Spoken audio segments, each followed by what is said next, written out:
Welcome to Change the Narrative. I'm your host, JD Fuller, an African-American licensed psychotherapist, professor, diversity coach, consultant, and author. We talk about the isms. We talk about the phobias, anything that marginalizes and oppresses. Everything we are not and everything we are is because of fear. Through a mental health lens, we'll have difficult conversations with celebrity guests, political activists, and everyone in between. Our mind will tell us whatever we want to believe, but the truth lives in the body, and that's where change occurs. Are you ready to change the narrative? All right, welcome back with Resmaa Menakem. First, I want to begin by showing this book, The Quaking of America. I DM'd you and I said, I thought I'd be through this book by the time we had an interview. And, you affirmed me in saying, no, you should not be through it. Because right. it's about the process and the journey and the engagement factor, It is so important and powerful. I know, just like my grandmother's hands, it is not going to be a one-time read. It's not going to be a one-time journey with me through this book. It's incredible. It's helping me to reevaluate my journey in this body, And so please correct me if I'm wrong, but I believe you said your grandmother's hands was an invitation. Yeah. And this book is a dark alley. Yeah, one of my sisters said that to me. Talk about that. I sent her, when you write a book, you get what's called a galley copy, and it is basically they put the pieces together, and then they put put the cover together and everything, and they send it to you, and they go, "Is this kind of what you're thinking?" Mm-hmm. Read through it, make sure we didn't make no corrections, all that. So I got a couple galley copies, and I sent them to some people that I love and trust. So I sent it to my one friend, and I said, I just want you to read it. And then I said, just tell me what you think. And then when you're done, just hit me back, right? And so she started reading it, and about 3 months after, right? Mm-hmm. And the book hadn't been released yet, but she texted me. She said, "You got a minute?" And I was like, "Yeah." And so we got on the phone, and she goes, "Resmaa." She said, "Resmaa." I said, "Yeah." I said, "Is this good or bad? Like, I don't know." And she says, "Resmaa." She goes, "You should have warned me." And I said, I said, "What?" She said, I loved my grandmother's hands. She said, so I started reading this book with the footings underneath me of my grandmother's hands. And she said, and I'm sitting there and I'm reading, and she goes, I had to put that damn thing down. She said, my grandmother's hands was like a warm blanket. This book is like a dark alley. And she said, and once I got past that, it wasn't my grandmother's hands 2.0, and I started just working with what was being said in the book. She goes, Resmaa, she goes, I love it. She goes, this is a brilliant book. She goes, I don't really have a whole lot to say about it. She said, you may want to think about a warning, just letting people know that this is, it's not my grandmother's hands 2.0. Mm-hmm. So, I have a colleague who said, who's new to you, and she said, I'm going to read both of them at the same time, and I said, no, you're not. That's right. No, you are not going to read both of them at the same time. That's right. So that's right. I agree completely. That's right. You said you want to have an ulcer. You want to have an ulcer. Just read them two damn things at the same time. You cannot do that. You've said that recent studies and discoveries increasingly point out that we heal primarily in and through the body, not just through the rational brain. We can all create more room, more opportunities for growth in our nervous system, but we do this primarily through what our bodies experience and do, not through what we think or realize cognitively. Yeah. Talk about that. Room, right? Room. We know through our bodies when something has no room, has less room. You know what I mean? You walk into a place like vibratorily, like you can walk into a place, sibling, and in 2.7 nanoseconds, yeah, I ain't fucking with this. Yeah, real, for real. Right, Mm-hmm. right. those are the pieces those pieces have been cultivated from being in connection with other bodies that pick up on things and you learn from their nervous systems. That is not a cognitive endeavor. When my mom, we learn from what our parents or our caregivers recoil from and lean into, not just by what the instructions that they give to us. Right? If my mom recoils from something, I may not know why she recoiled from it, but I know she recoiled from it. I may not have a context for why she recoiled from it, but I know she recoiled from it. I pay attention to that. Right? My mom leans into something. I may not know why she leaned into it, but I know she leaned into it. I pay attention to that. That's how you understand what I mean? Yeah. We learn we learn in the body what's acceptable, not acceptable, what I can take risk on, what I can't take risk on. It's not just from instruction. My mom said, "You touch that thing, I'm gonna whoop your ass."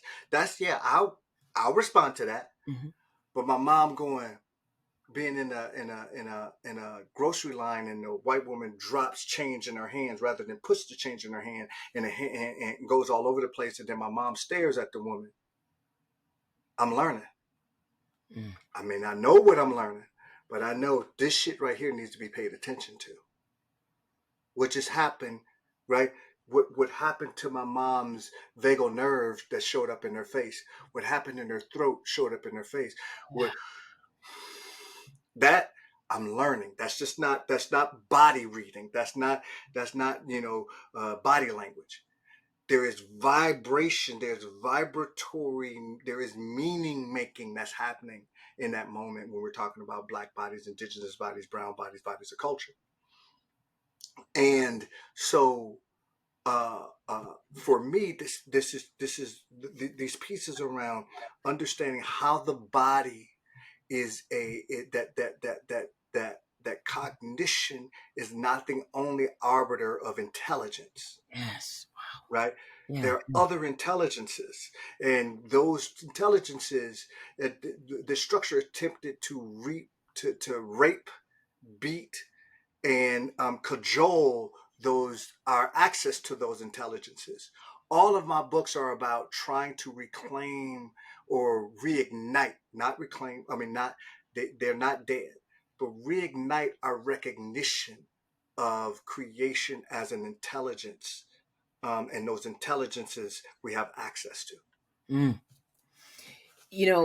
This one of the quotes that I'm about to read, just I felt that as I'm going through and reading experiencing the Quaking of America. Yeah. You said, "There's a way out of this mess, and it requires each of us to begin with our own body. You and your body are important parts of the solution. You will not just read this book, you will experience it in your body. Your body, all of our bodies, are where changing the status quo must begin." I want to know, is there something additional that bodies of culture need to do to continue thriving and moving forward?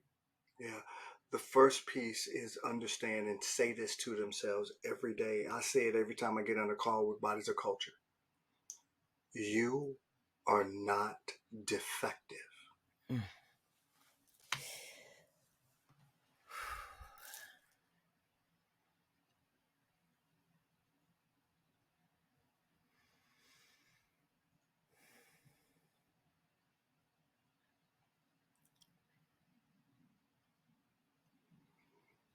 You live in a structure and society where the fraudulence and imposter syndrome is a affect of white body supremacy, the idea that the white body is the standard of humanness and every other body in the pigmentocracy is a deviant from the standard. In a structure like that, of course you're going to deal with fraudulence. Of course you're going to deal with imposter. Of course you're going to deal with the idea that you don't quite measure up. That's built into the structure. It is not a testimony to your defectiveness. You are not defective. We don't start there. It will pop up, it will roil, and we contend with, but we don't start with my defectiveness being unquestioned, right? I am not defective, period. And we need to say it to ourselves, and we need to say it to each other. Even if I don't fucking like you, you are not defective. We can't hear that enough. That's so important, particularly the part I laugh at the part where you say, even if you don't like them, because when because so many of us, skin folk aren't kinfolk. That's and right. and so I have to remember that That's right. you're still not defective. I see what white That's right. supremacy That's has right. done to you, That's right. but you That's are right. still not defective. Like that's That's the right. part that I'm working on. And I may not fuck with you. Yes, for real though. You know what I mean? Yeah. I mean, that's what I mean. Like I'm so clear about this now. I haven't always been clear about this, right? I have not always been clear about it, but I am crystal. What my mom used to say, crystal Clarington clear. I'm crystal clear about the fact that my liberation story and journey may not intersect with yours. And if you get in my way and I learn that I can't fuck with you, I listen to it. If I can't fuck with you, I can't fuck with you. I also can not fuck with you and go, I know what this shit has done to you. I know you see the easy path here. It's much easier to get on the... Listen, you can get rich talking bad about black people. Oof. And if you're a black person doing it, you can get stature, clout, all of that shit talking bad about black people. That ain't no thing. Right? I'm interested. I'm really interested in this idea of I can want for your liberation and not fuck with you. Yeah. And I'm not gonna be with your bullshit. I'm not gonna, like, if you get in my way and I'm trying to be liberatory, then we just gonna clash. I'm good with that. But I understand what this shit is doing to you. I understand what it has done to you. And sometimes, and in my best day, I understand it and I can rock with it. On my worst day, I can understand and I'll cuss your ass out. Right? Right? Yes. I don't know which one you're going to get today. Right? I love that. I love that, Resmaa. I love that unpredictability. I make no promises. I love that. It's the fugitive quality that we have to nurture and protect. That fugitiveness of keeping things hidden. I don't know how this is going to play out. What I do know is that there's certain things that I am cool with. Certain things that I'm not sure in this moment how that's going to play out. I'm good with going down the road with you. You good with going down the road with that? If you're good with going down the road with it, let's go down the road. Let's just see what happens. Let's see what pops, right? Right. I'm good with emergence. Not so sure if you good with emergence. Right. So, right. Yeah. Bodies of culture have a gnawing at us every moment we live because racial trauma persists. Please explain what it means when white bodies can successfully yoga away or distract similar gnawing at themselves as it relates to white body supremacy. Listen, the white bodies love bypassing shit. They can yoga and kale and sourdough bread the shit out of everything.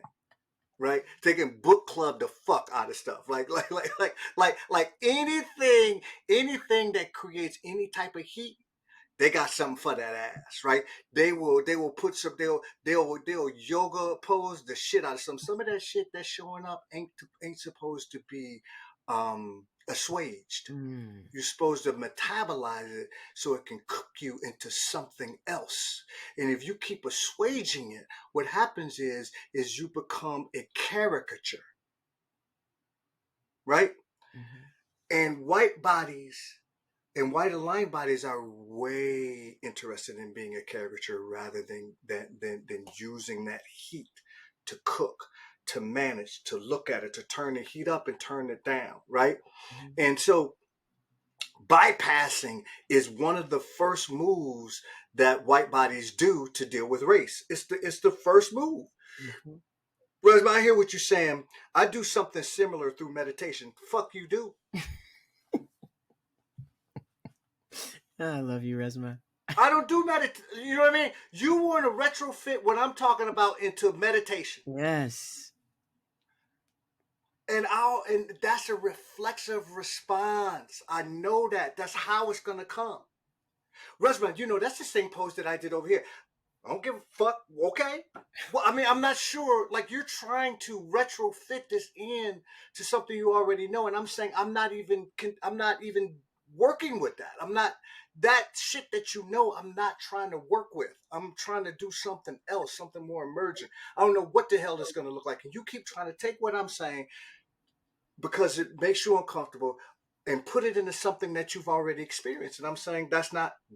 You can do that. It's fine. Do yoga. Nothing wrong with feeling good. Yeah.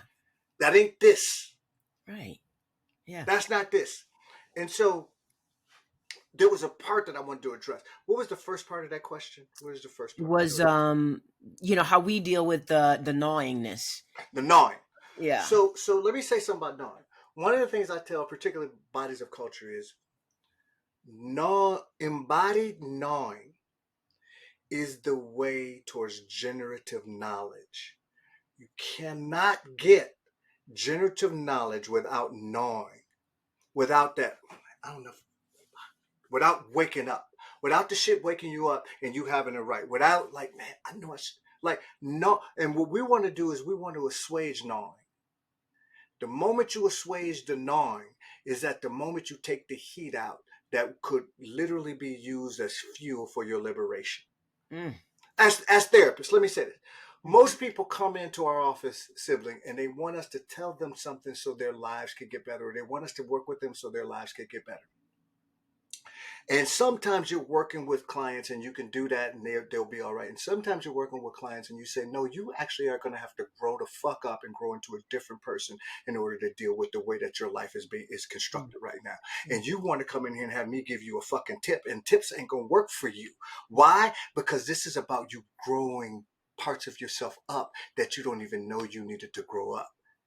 But yet you want to come in here every week and cry and say all of this different type of shit. And I'm going to say the same thing I've been telling your ass. You're going to have to face these pieces. You're going to have to go through it. You're not going to be able to find a way around it.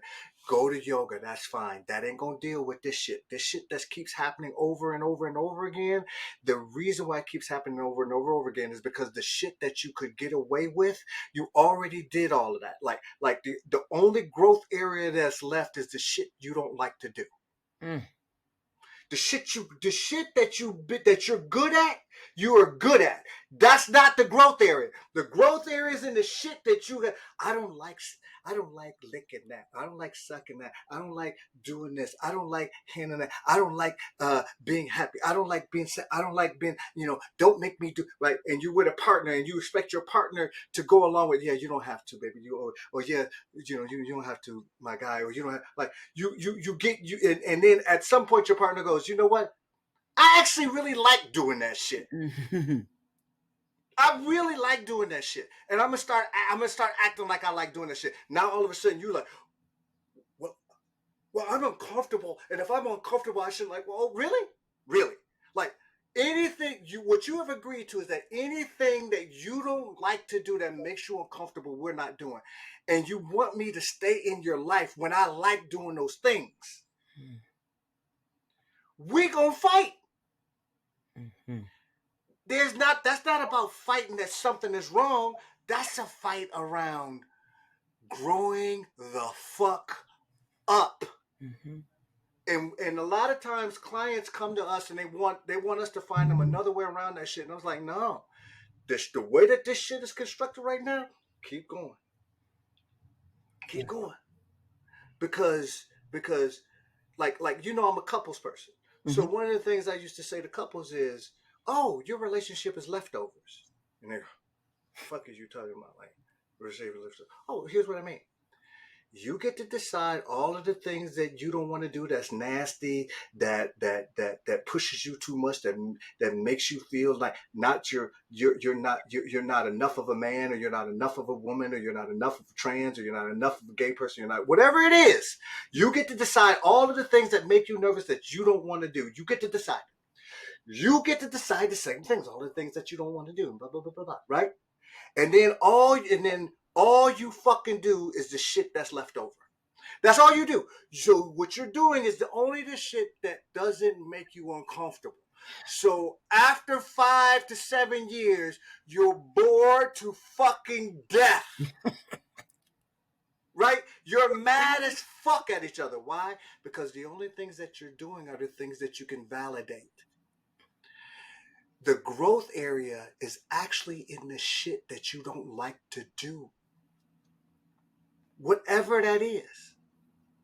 Now you get to decide whether or not you get to keep talking about fucking communication issues.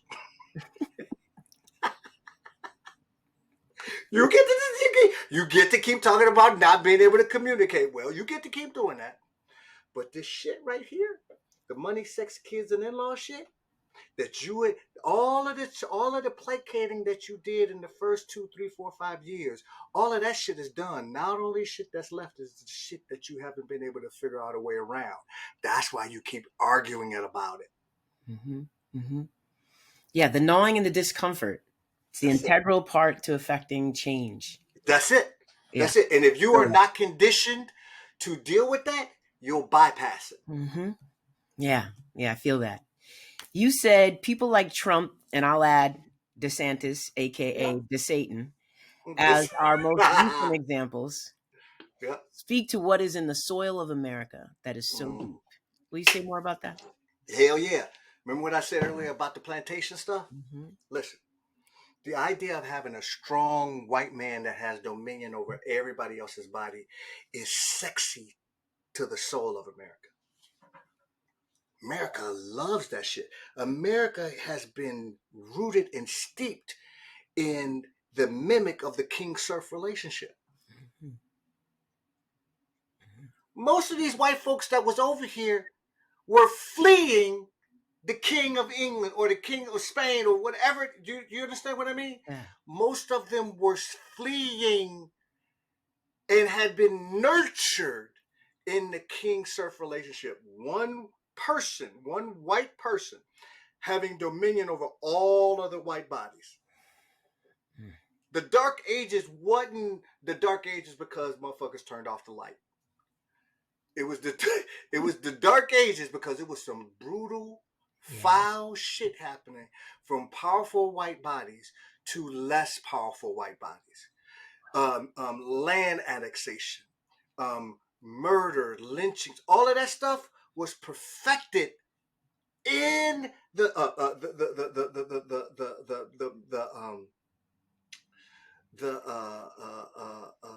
Crusades and all of that stuff was perfected of more powerful white bodies on less powerful white bodies, right? That shit never got dealt with by the time they started coming face to face with Africans and blacks and black bodies and indigenous bodies. That shit never got dealt with. So what you have is so one of the things we know about trauma is that when somebody's traumatized, they don't just learn the victim template. They also learn the perpetrator template. The victim. So whenever you're dealing with the perpetrator, you're always dealing with the victim underbelly. Whenever you're dealing with a victim, you're always dealing with the perpetrator underbelly. Always. You're always dealing with that because when you're brutalized, you learn both templates. That never got dealt with among white bodies. So by the time they got here, they created plantations, which were fiefdoms, which is one white king man having dominion over all bodies. Mm-hmm. Trump represents that. They don't even know why they're attracted to it. Liberals would never tell you that they're attracted to that, but they fucking love it. It makes them feel cuddly and warm and like they can lean up against the bosom, right? They would never tell you that, but it's in them. They like that strong white man shit. They like them having domain. They like them going at trans and lesbian and black folks, and they like that shit. Why? Because it feels some type of emotional salve in them regarding everything is in right order now. This is right order. Even though I hate it, even though I go against it, it's right order. Man, That is so deep. They've never dealt with that shit. Yeah. That is so deep and so real. Man. There's That's why I say the plantation organized white people. yeah, no, it makes so much sense. It's like Mhm. Right. Everything that I'm saying is before the Constitution. mm-hmm. Right? They always want to shout, "What the Constitution?" I'm talking. This is hundreds of years before the Constitution. This is what y'all was steeped in hundreds of years before the Constitution. Rape as a profitable endeavor. Think about what I'm saying. Sanctioned rape as a profitable endeavor existed before your Constitution. Have y'all addressed that yet? I'm not talking about black folks. I know what you're I'm talking not talking about indigenous. Mm-hmm. Have y'all addressed the idea and the ethos and the ethical and moral underpinnings that rape is a profitable endeavor? Have white bodies dove into that? No, then don't fucking come to me with your stupid ass pussy hat on, talking to me about sexism. Oh man, so true. Don't come to me as a white person. If a sister comes to me and wants to talk to me about sexism and the shit that I'm, absolutely, I fucks with that. Yeah. If a white woman comes to me and has been sexist to them, I can listen to that. You in my office, I can listen to that. But don't try and trot that out as the standard when you haven't even delved into that piece. You haven't even delved into the idea that the rape of my people, black men, women, and children, was a profitable thing that you and your people benefited from. Benefited and birthed. And birthed. and nurtured. Don't fucking talk to me. Don't, like, I'm real clear about this shit, right? I'm not, I have ancestors. There's nothing that I'm saying that our ancestors have not said. Mm-hmm. Some of the same shit I've said that I'm saying right now, Baldwin said, Fannie Lou Hamer said, Yes. Maya Angelou said, they all, Audre Lorde said, they all said, Ida B. Wells, they all said this shit, right? This ain't Resmaa. This ain't Resmaa came up with this brilliant book. And fuck that. Everything that I wrote, you can hear all of my ancestors. There's not one book of mine that you read that you don't hear my ancestors. But that's what I love about you. Like you don't try to act like you're reinventing things. You are just, you're reforming it, and you are clarifying, and you're offering, yet another lens and a perspective within a perspective, which is why it's so genius. Oh, thank you. Thank you. Thank you. So there's so much that I know I want to experience in this book and in your practices ongoing.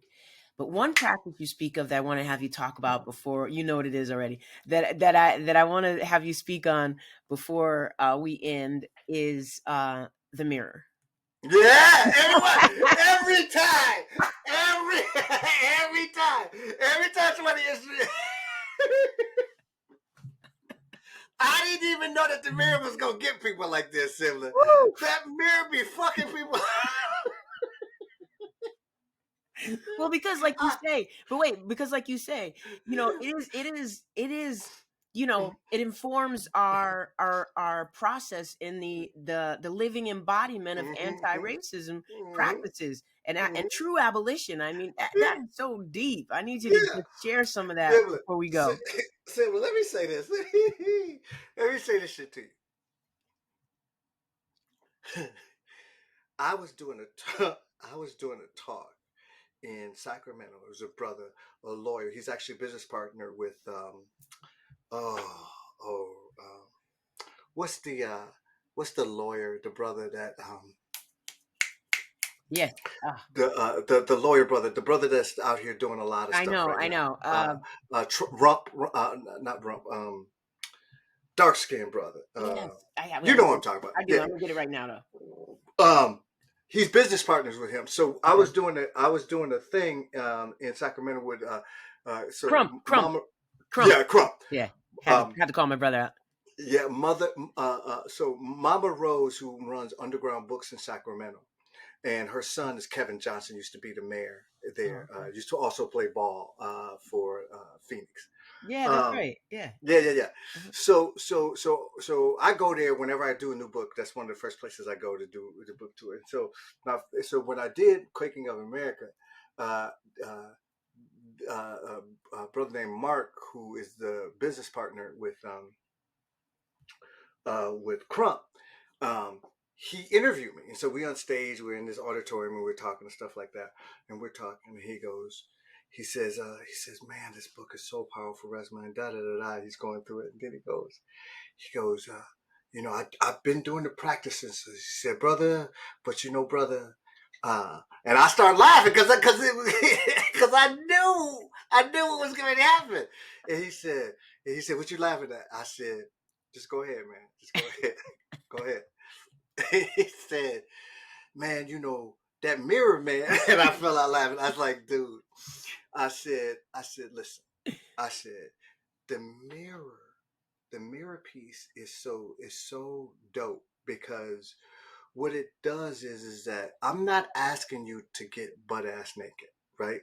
What I'm saying is there's something in the process of looking at yourself head to toe to be explored, even if you can't get past taking off a sock. There's something to be vimbasied on. There's something to be done with this resistance to seeing yourself from the front, from the side, from the back. There's like work with the resistance, even if for a year. I told him this. I said, man, let's say for a year, all you can get off is 2 socks. Stay with the 2 socks. Stay with your bare feet. Notice the energy. Notice the spring loadedness. Be curious about it. Use your toys to play with it. The object is not to get you naked, right? The object is to get you to pay attention to what's happening as you're going towards it. That conditions you. That's the conditioning. That begins to condition. I still do it, right? I've noticed stuff now. Like it took me probably about a year, maybe, to get butt ass naked, okay, right? And just be there and sit there for a little while, like looking at it, like disgust came up. I need to improve this. Right? It took me a while to even realize, oh, there is a place where I go, that's cool. That's all right. But it was so small. It was so small. And I had to start paying more attention to that resource. And over time, it grew. Right? Mm-hmm. But even now that I have more room, now I look and this didn't happen at the beginning. Now when I look, there is a piece of this is actually a piece that I'm working on right now. There's a piece of sadness that's coming up with it. I don't even know what it's connected to. If honestly, now that I'm saying it to you, I have a sense that it's old and not old in me. But it's like the sadness keeps showing up. Yeah. And so I just nibble on it and then I back out and I'm nibbling on it right now. And it's only showing up now because I have more room for it to show up now. Right. No, that's Have cool. I had that? You see what I mean? Yeah. It's mind blowing. Yeah. It's mind blowing. Yeah. Did you have the same experience with the mirror? Look, I'm just getting started on. I had to go back. That was a big pause for me. I was like, oh, this is gonna take some time. I know. I was like, Resmaa, this is gonna take some time, my man. Take your time. Yeah, that's about when I hit you up. I was like, whoa, I'm gonna need a minute. I'm gonna need a minute. That's it. That's it. Powerful. So as we wrap up, I just have a few more questions that I think are of interest to me, and I hope of interest to others. you have been interviewed so many times, and in thinking about that and preparing for this interview, you know, like you, I don't try to reinvent the wheel. I just try to come at it with my curiosity and hope it informs your process in this engagement. But one of the things that came up for me was, what is one question that you've never been asked that you would have wanted to answer? Is there something you can think of? I know it's kind of put you on the spot, but I'm just thinking, like, what comes up when I say that?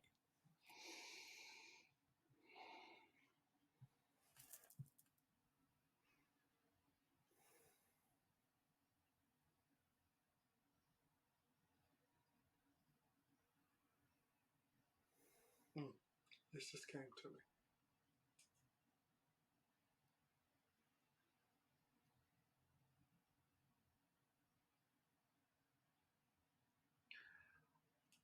Are there people in your life that you wish you could have loved better? Wow.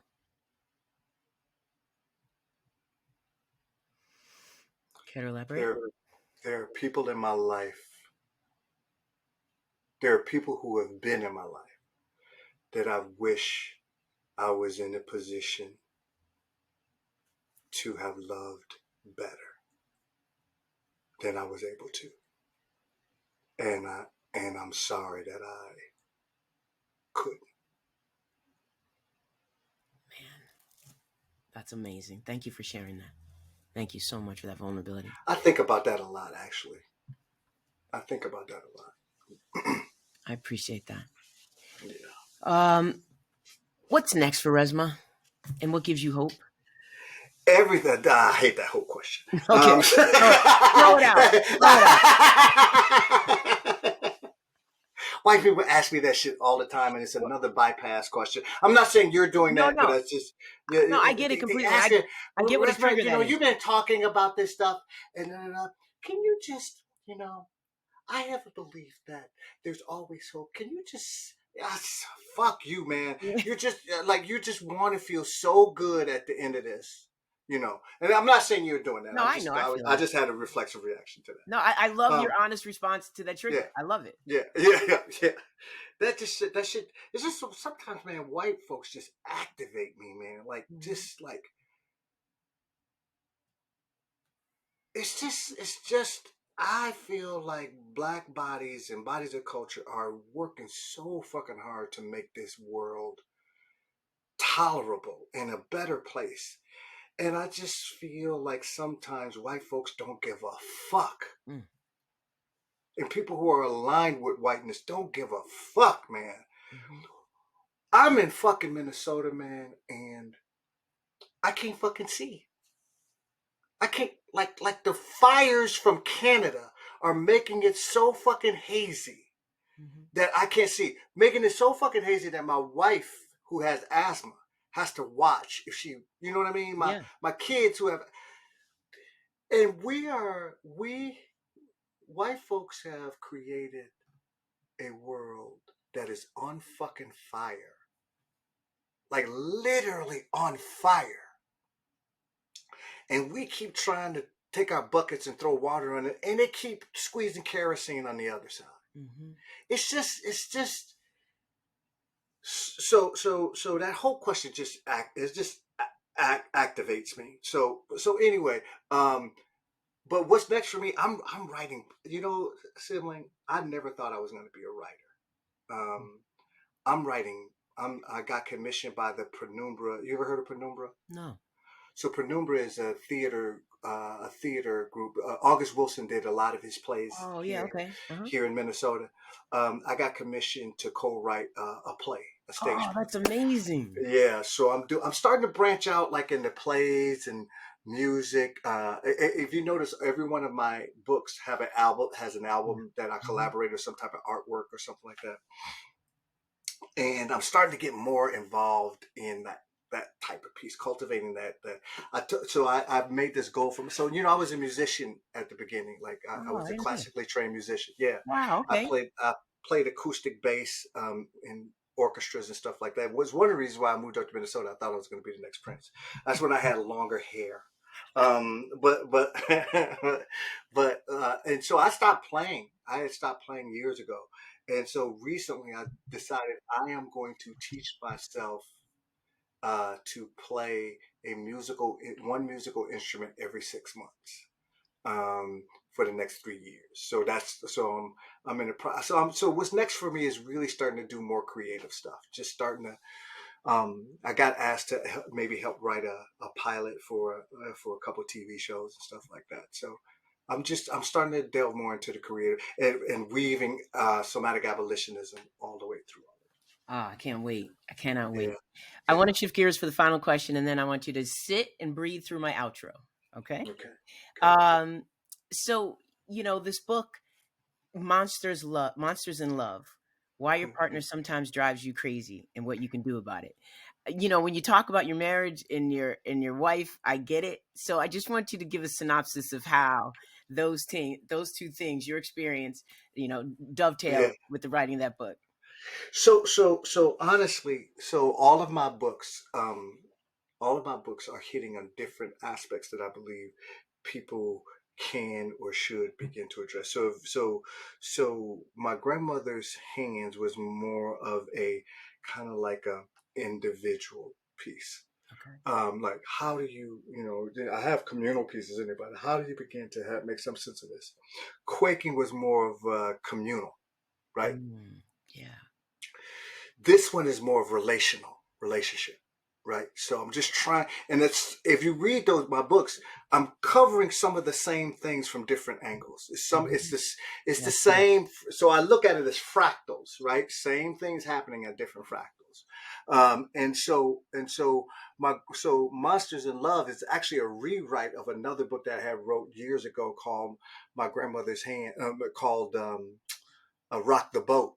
But that book didn't have all of what my learnings over the last 10, 12 years in terms of somatic abolitionism, in terms of function and stuff like that. And in terms of being a therapist, I've grown since I wrote that one. And so I really took Rock the Boat as a foundation and then wove in a lot of the other pieces. So Amazing. yeah, Well, The Quaking of America must be read. It thank you. must be experienced, and I look forward to everything you do. So now I want you to take a deep breath as I share my outro. Resmaa, you are the answer. You are such a complex mixture of academia and interpersonal skills. Your level of relatability seems unimaginable with the intellect you possess. I continue to feel inspired by your work, which has better informed mine. I often tell people for whom I am an elder that what they are doing gives me hope and helps me continue to thrive. But what I want to say to you is that your work is the reason I can receive that hope. Thank you so much for scheduling time with me, sharing your wisdom today, and as always, it has truly been the highlight of my podcasting journey to have you here today. So thank you. I honor you and I appreciate you. And I'm just so grateful. I'm filled with gratitude right now. Love you, sibling. Thank you. Love you. Thank you. Thank you.